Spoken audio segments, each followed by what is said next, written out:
A very good morning, good afternoon, and good evening from Nairobi, Kenya. This is Inspired Hands Ministries. My name is Juliet Kogwalo. This is a place where we are discussing real issues affecting us directly or indirectly.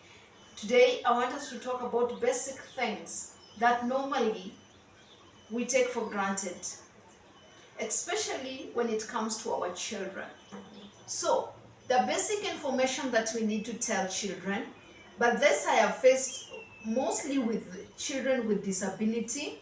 There's a boy I ever met, the boy was deaf, and when I asked him, what's the name of your dad? He couldn't tell me.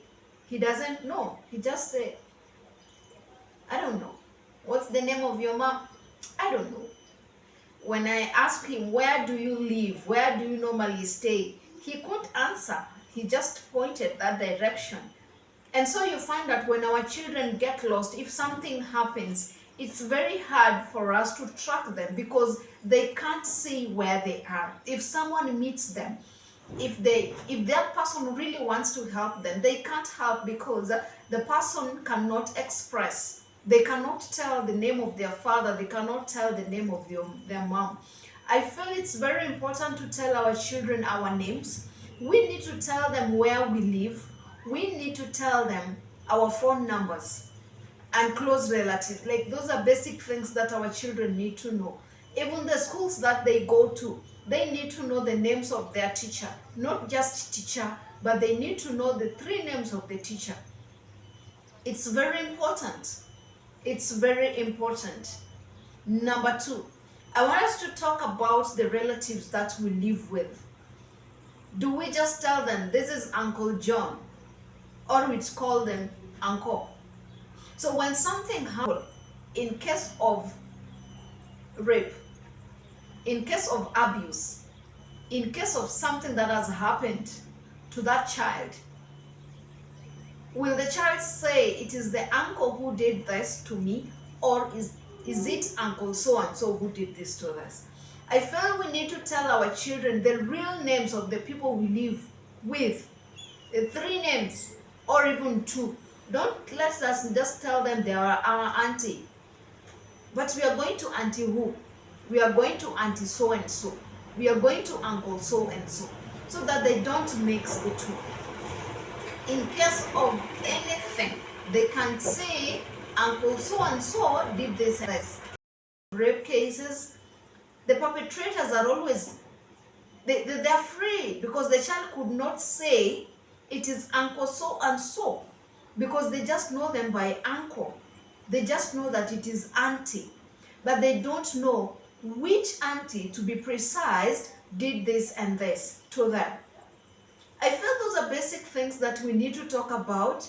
Like, we need to inform our children. They need to know.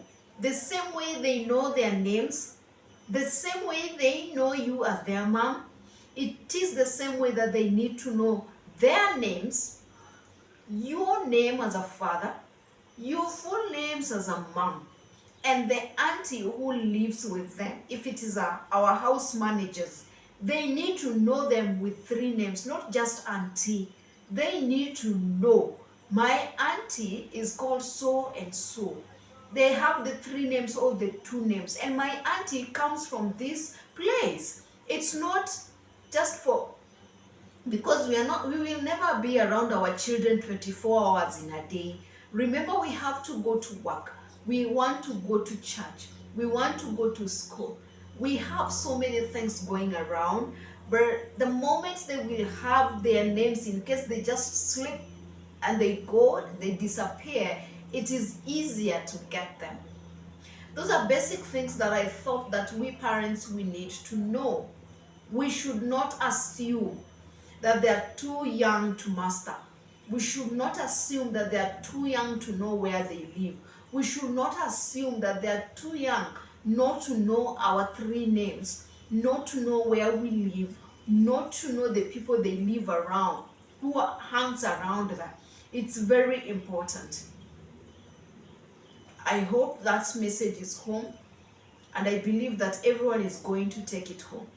Thank you so much. This is Inspired Hands Ministries, and I'm Juliet Kogwalo. Have a blessed day ahead.